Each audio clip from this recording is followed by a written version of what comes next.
There are several methods for attaching a bare copper ground cable to building steel for grounding purposes.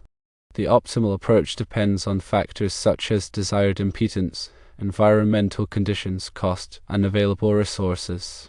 Here is a breakdown of common methods. Firstly, consider exothermic welding. Use a high-temperature exothermic weld to fuse the copper cable directly to the building steel. This provides a permanent, low-resistance connection with excellent conductivity and minimal impedance.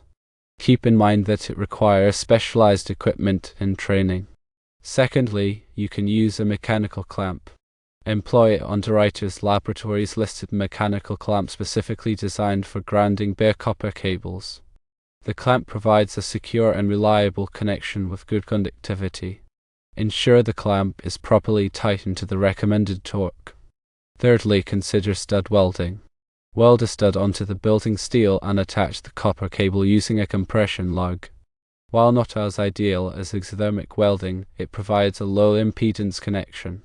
This also requires specialized stud welding equipment and training. Fourthly, use a stainless steel bolt with a star washer. Drill a hole in the building steel and insert a stainless steel bolt. Place a star washer under the copper cable and tighten the nut. The star washer provides multiple points of contact, reducing impedance. When selecting a method, impedance is a key consideration. Choose a method that provides a low impedance connection to minimize grounding resistance. Durability is also important. Ensure the connection method can withstand harsh environments and maintain conductivity over time. Installation cost is a factor. Consider the cost of equipment, materials, and labor associated with each method.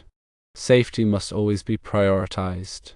Select methods that minimize the risk of electrical hazards or fires.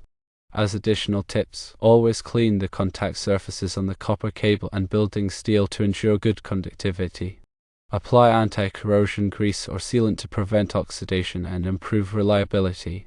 Regularly inspect and maintain the grounding connections to ensure optimal performance. Each of these steps ensures a safe, reliable, and effective grounding system.